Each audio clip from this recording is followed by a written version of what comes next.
पता ना पूछो हमारा हम क्या बताएं आपको। पता ना पूछो हमारा हम क्या बताएं आपको। बिजनौर के हम रहने वाले, इससे आगे हम क्या बताएं आपको। तो दोस्तों, कैसे आप सब लोग? उम्मीद करता हूँ आप सब अच्छे होंगे। आपका स्वागत है हमारे यूट्यूब चैनल UP20 वाले में।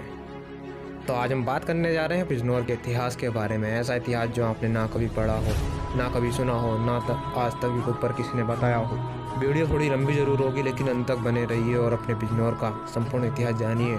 और भाई बिजनौर से हो तो चैनल ज़रूर सब्सक्राइब कर दीजिएगा। मैंने सुना है भाईचारा बहुत ठंडा है बिजनौर वालों का, तो दिखा दो अपनी पावर और चैनल को कर दो सब्सक्राइब।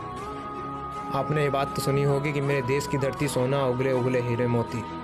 लेकिन यह बात आज मैं सुना रहा हूँ कि बिजनौर की धरती सोना उगले। जी हाँ, बिल्कुल आप सही सुन रहे हैं, बिजनौर की धरती सोना उगले।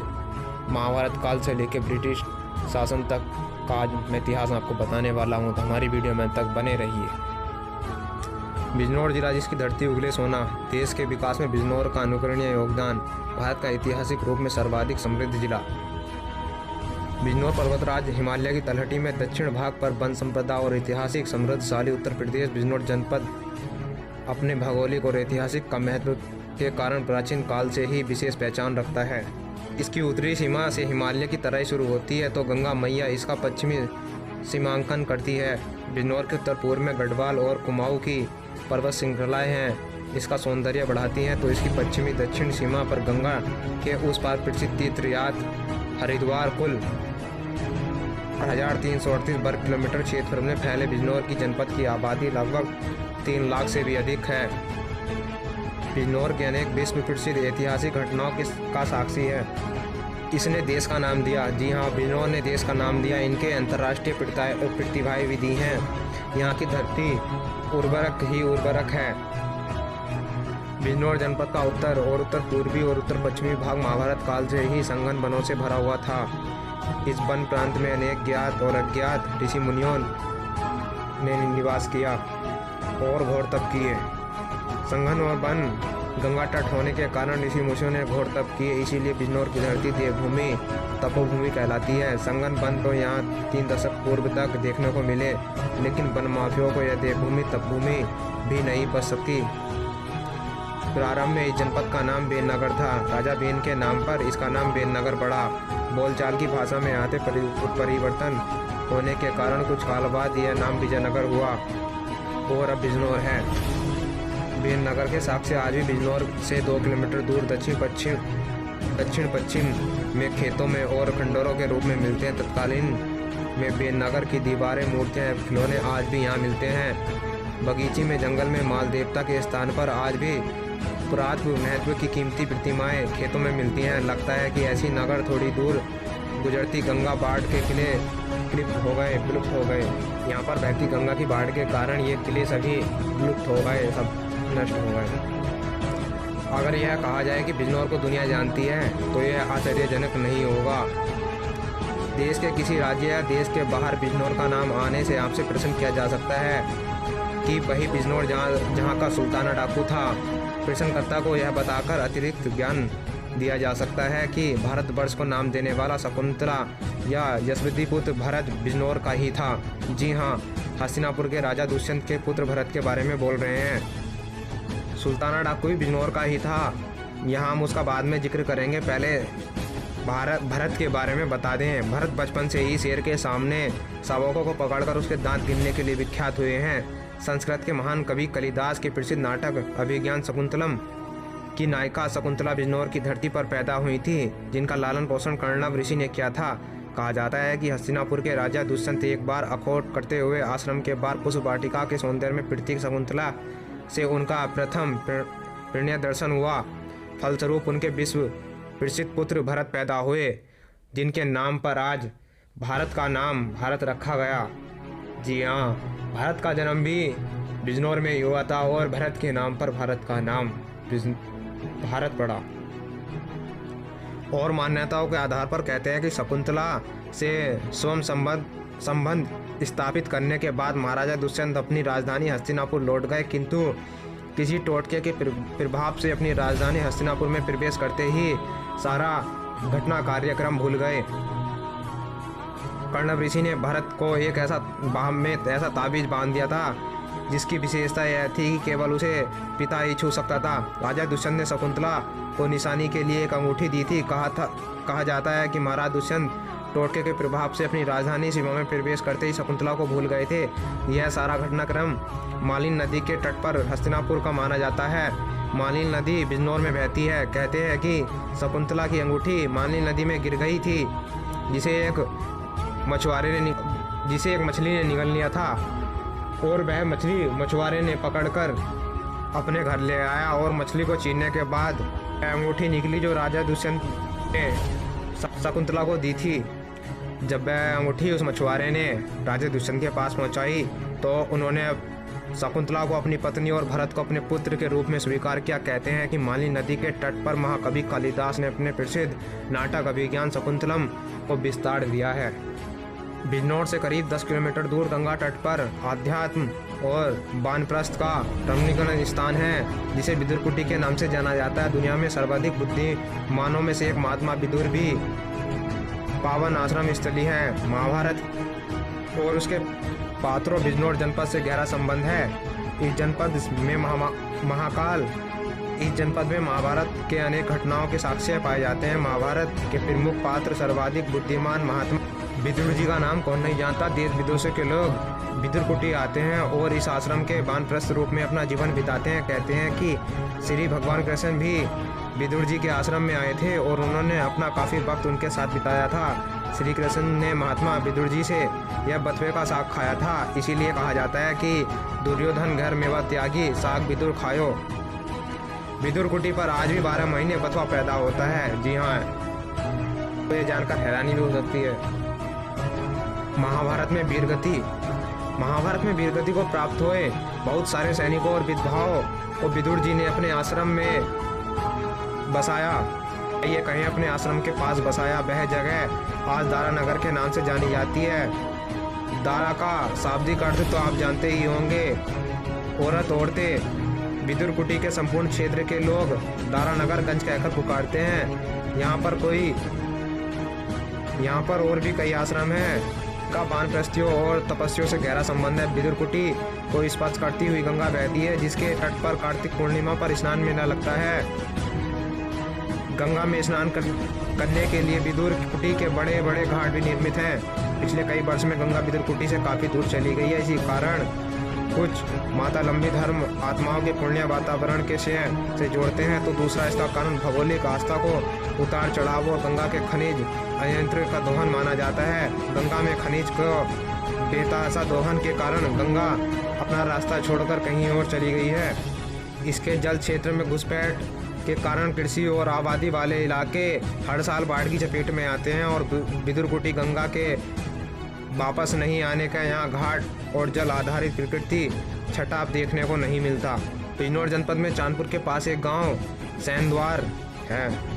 महाभारत काल में सैनद्वार का नाम सैन्य द्वार था। कहा जाता है यहाँ पर भारद्वाज ऋषि के पुत्र द्रोण का आश्रम व उनका सैन्य परिशोधन का केंद्र हुआ करता था। इस केंद्र के प्रांगण में द्रोण सागर नामक पौंड्य भी हैं। यहाँ महाभारत काल के अनेक स्थल एवं नगरों की भूमिगत खंडर मौजूद हैं। सन 1995-96 चांदपुर के पास राजपुर नामक गांव में गंगेरियन टाइप के 9 चपटे तांबे कुल्हाड़े और नुकीले शस्त्र पाए गए थे, जिससे स्पष्ट होता है कि यह ताम्रयुग की बस्तियां हैं। महाभारत का युद्ध गंगा के पश्चिम में कुरुक्षेत्र में हुआ था। हस्तिनापुर गंगा के पश्चिम तट पर है और उसके पूर्वी तट पर बिजनौर है। उस समय यह पूरा एक ही क्षेत्र हुआ करता था। महाभारत के राजा मोरध्वज की नगर भी बिजनौर जनपद में हुआ करती थी। मोरध्वज बिजनौर के करीब 50 किलोमीटर दूर है। गढ़वाल विश्वविद्यालय में जब यहाँ खुदाई कराई तो यहाँ के भवनों की ईंटें ईसा से 5 शताब्दी पूर्व की प्राप्त हुई। मोरध्वज में बहुमूल्य मूर्तियाँ और धातु का मिलना आज भी जारी है। यहाँ के खेतों में बड़े बड़े शिलालेखों और किलों के अवशेष किसानों के हल के फलक से टकराते हैं। आसपास के लोगों ने अपने घरों में अथवा मकानों में नींव में इसके किले के अवशेष पत्थर लगा रखे हैं। गढ़वाल विश्वविद्यालय को खुदाई में जो बहुमूल्य वस्तु प्राप्त हुई हैं, उसके आसपास यहाँ पर कुछ माफिया लोग बहुमूल्य वस्तुओं को धन की तलाश में खुदाई करते रहते हैं और उन्हें धातुएं प्राप्त होती हैं। यहाँ ईसा से दूसरी तीसरी शताब्दी पहले केशिबदा और बोधिसत्व की मूर्तियां भी मिली थी और ईसा से ही पूर्व प्रथम दूसरी शताब्दी काल में विशाल मंदिर के अवशेष भी मिले हैं। यहाँ बौद्ध धर्म का एक स्तूप भी कनिघम में मिल चुका है। कहते हैं इस्लामिक साम्राज्यवादी आतंकियों के निरंतर मोर्ध्वज में विशाल किले बलपूर्वक तोड़कर उसकी ईंटें से नजवात के पास विशाल किला बनाया गया। बिजनौर जिला गजेटियर कहता है कि इसमें लगे पत्थर मोरध्वज के स्थान से लाकर लगाए गए हैं। इतिहासकारों का कहना है कि यह सत्य है। चलो अब आगे हम बात करते हैं मोरध्वज के किले के बारे में। मोरध्वज के किले की खुदाई में आज भी मिल रहे बड़े पत्थरों और नजीब ददौला के किले में लगे पत्थरों का एक रूप है। पत्थरों को एक दूसरे से जोड़ने के लिए जो हुक इस्तेमाल किए गए थे वह भी एक समान है, इसलिए किसी को भी यह समझने में देर नहीं लगती कि नजीब ददौला ने मोरध्वज के किले को नष्ट करके उसके पत्थरों पर अपना किला बनवाया है। सन 1887 में क्रांति के बाद अंग्रेजों ने इसके अधिकांश भाग को ढा दिया। इसकी तस्वीरें बहुत चौड़ी हैं जो इसके विशाल वास्तविक की गवाह है। नजीब ददौला को यह जो महल था उसमें आज पुलिस थाना नजवाद है। आज वर्तमान में उसमें नजवाद का थाना बना हुआ है। यहाँ पर नजीब ददौला के वंशजों की कब्रें भी हैं। मगर सहयोग दिखाएगा कि जो किला नजीब ददौला ने बनवाया था आज उसे पूरी दुनिया सुल्तान डाकू के किले के नाम से जानती है। सन 1887 क्रांति के बाद अंग्रेजों ने इसके अधिकांश भाग को ढा दिया। यदि आप बिजनौर आकर यह जानने की कोशिश करेंगे कि नजीब ददौला का किला कहाँ पर है तो यह प्रश्न आपको जल्दी उत्तर नहीं मिलेगा, क्योंकि जो आप वर्तमान में यहाँ डाकू सुल्तान के नाम से किले को जानते हैं वही नजीब ददौला का किला था जो आज बिजनौर के नजवाद में उपस्थित है। बिजनौर जनपद में ऐतिहासिक कस्बा मंडावर है। इतिहासकार कहते हैं कि पहले इस स्थान का नाम पिल्लम नगर था जो आगे चलकर मदारबन, मदयपुर, मतीपुर, गढ़मामो, मंडावर और अब मंडावर हो गया। बौद्ध कालों में यह प्रसिद्ध बौद्ध स्थल था। इतिहासकार कनिघम का कहना है कि चीन यात्री अवेनसांग यहाँ पर करीब 6 माह तक रहा और उसके पूर्व पूरे इलाके में ऐतिहासिक और भौगोलिक अध्ययन किया। अपनी यात्रा के दौरान इस स्थान को मोटोपोलो या मोतीपुर भी नाम दिया गया।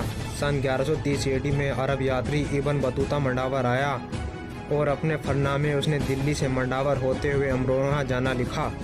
सन 1227 में इल्तुतमिश भी मंडावर आया और यहाँ उसने विश्व विशाल मस्जिद बनवाई जो आज किले की मस्जिद के नाम से प्रसिद्ध है। किला तो अब नहीं रहा पर मस्जिद मौजूद है। यह मस्जिद पुरातत्व के महत्व का एक नायाब नमूना है। इसमें इमाम के खड़े होने व सामने एवं छत पर कुरान शरीफ की पवित्र आयतें लिखी हैं। एक लंबा समय बीतने पर इसकी लिखावट में रंगों में चमक अभी भी मौजूद है। ब्रिटिश काल में महारानी विक्टोरिया भी मंडावर के मुंशी सहमत अली से उर्दू का ट्यूशन पढ़ाया था। मुंशी सहमत अली अंग्रेज सरकार के रेजिडेंट थे। महारानी विक्टोरिया ने उन्हें उर्दू पढ़ाने एवं मंडावर में इनके लिए महल बनवाया था। यह महल पूरी तरह यूरोपियन शैली में है और इसमें अत्यंत महंगी लकड़ियां, दरवाजे, खिड़कियां और फानूस हुआ करते थे। अब सब कुछ ध्वस्त होता जा रहा है। यहाँ के निवासी कहा करते हैं मुल्तब ने चोरी छिपे सब कुछ बेच डाला। यह संपत्ति बर्फ बोर्ड के अधीन है, मगर यहाँ मुल्तवादी का कहना है कि यह उसकी संपत्ति है। किरतपुर के पास बगीची के जंगलों में जहाँ जहाँ विशाल कटे हुए पत्थर देखने को मिलते हैं, यहाँ पर इतिहास के शोध छात्र भ्रमण करते हैं। यहाँ पर पत्थरों पर किसी काल का या देश काल का मिलान करते हैं। देखा जाए तो पूरा बिजनौर जनपद इतिहास का ही महत्वपूर्ण घटनाओं से भरा हुआ है। 100 सालों में इतिहास दिलचस्पी का अनुभव के कारण ऐसा काम नहीं हो पाया जिससे यूरोपीय देशों में हो रहा है। आइए आपका बिजनौर एक और अद्भुत सच्चाई का सामना करते हैं। आप माने ना माने लेकिन यह सच है कि बिजनौर से कुछ दूर जहानाबाद में एक ऐसी मस्जिद है जिस पर कभी गंगा का पानी आने से इलाहाबाद और बनारस बाढ़ आने के संकेत मिला करता था। मुगल बादशाह शाहजहाँ ने भी यहाँ 12 कुंडली खाप के सैंदिया सुजाल अली को बंगाल की फतेह प्रसन्न होकर यहाँ की जागीर दी थी, जिसका नाम पहले गोधनपुर था और अब जहानाबाद है। शुजात अली के गोधनपुर का नाम बदलकर जहानाबाद रखा। इन्होंने गंगा तट पर पक्का घाट बनवाया और एक ऐसी विशाल मस्जिद तीमार कराई जिस पर अंकित निशानों तक गंगा का पानी चढ़ने से इलाहाबाद बनारस में बाढ़ आने तक का पता चलता है। लगभग सन 1920 में भयंकर बाढ़ आने से मस्जिद ध्वस्त हो गई, जबकि उसकी मीनारों के अवशेष अब भी यहाँ पड़े दिखाई देते हैं। यहाँ एक किला भी था जो अब खत्म हो गया है। कहते हैं कि इस किले से दिल्ली तक की सुरंग थी। तो आप अंदाज़ा लगा सकते हैं कि आपका बिजनौर कितना रहस्यमयी है। शायद आपको यह बात किसी ने ना बताई हो। यहाँ से कुछ दूर पुरातन महत्व का एक नौलखा बाग है। वह भी एक किले जैसा है। इसमें शुजात अली और उसकी बेगम सफ़ेद संगमरमर की समाधियाँ हैं। वादियों और इनके हाथी घोड़ों की समाधियाँ के पास में ही हैं। ये समाधियाँ पुरातत्व के विभाग के अधीन हैं, लेकिन अब इनकी हालत खस्ता होती जा रही है। अकबर के 9 नवरत्नों में से एक अब्दुल फजल और फैजी चांदपुर के पास बस्ता कस्बे के पास के गांव में रहने वाले थे। उत्तर प्रदेश में सूचना निदेशालय की एक सीक्रेट के अनुसार बीरबल बिजनौर से ही कुछ दूर कस्बा खारी के रहने वाले थे। जी हाँ, आपको जानकर हैरानी होगी, जिसका नाम आप बीरबल जानते हैं वे भी बिजनौर के पास खारी के रहने वाले थे। कितना रहस्यमयी है आपका बिजनौर, अंदाज़ा नहीं लगा सकते हैं उसके लोग। हालांकि बीरबल के बारे में ज़्यादा कुछ पता नहीं चल सका। गंगा के तट पर कुंदरपुर गांव में एक किला था जो सन 1989 की बाढ़ में बह गया था। कहा जाता है कि यह राजा भीष्म की राजधानी थी। और आइए अब सुल्तान के बारे में बात करते हैं। चलो अब बात करते हैं सुल्ताना के बारे में। सुल्ताना ने अपना संगठन बनाया था और थोड़े ही समय में अंग्रेजी शासक और उनके पिट्ठू जमींदारा सुल्तान के नाम से थर्राने लगते थे।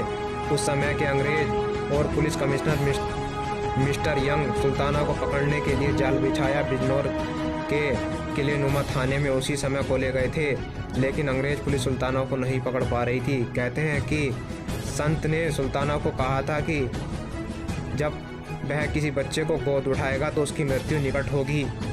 उसको यह किसी साधु संत ने बताया था। तो इसी वजह से सुल्ताना डाकू ने अभी तक शादी नहीं की थी। जनपद में मिठावेरी गांव में सुल्तान ने एक नवजात बच्चे को गोद उठाया। उसी समय अंग्रेज पुलिस से घिर गया और करीब 150 साथी के साथ पकड़ा गया। सन 1927 में सुल्ताना को आगरा की सेंट्रल जेल में उसके 15 साथियों के साथ फांसी दे दी गई। अंग्रेज तो डाकू मानते थे, लेकिन सच माने तो सुल्ताना एक क्रांतिकारी थे।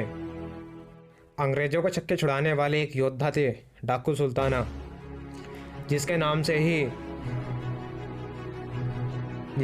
ही अंग्रेजी पुलिस और अंग्रेज शासक थर-थर कांपने लगते थे। उसका नाम था डाकू सुल्ताना।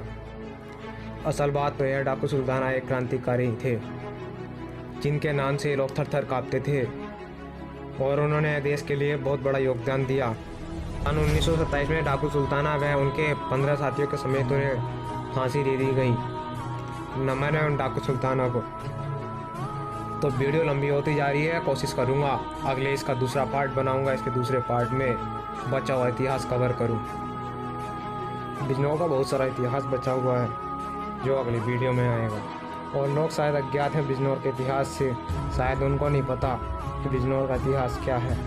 तो हर कोने में पहुंचा दीजिए इस वीडियो को। अपने ऐप पे, इंस्टा और व्हाट्सएप में सब लोगों को शेयर कीजिए वीडियो, ताकि लोग बिजनौर के बारे में जान सके, बिजनौर का इतिहास पहचान सके कि आर्यभट्ट को नाम देने वाला भारत बिजनौर ज़िले का ही था। बता दें और पहचान बना ले बिजनौर ज़िले की है गलत। तो भारत के हर कोने में वीडियो पहुंचनी चाहिए। दबा के शेयर करो और सब्सक्राइब करो। जल्दी दूसरा पार्ट लेकर आऊँगा मैं। और दूसरे पार्ट के लिए और आपको क्या अच्छा लगा और आप किस टॉपिक पर वीडियो बनवाना चाहते हैं हमें कमेंट में ज़रूर बताइएगा। धन्यवाद। चलो अब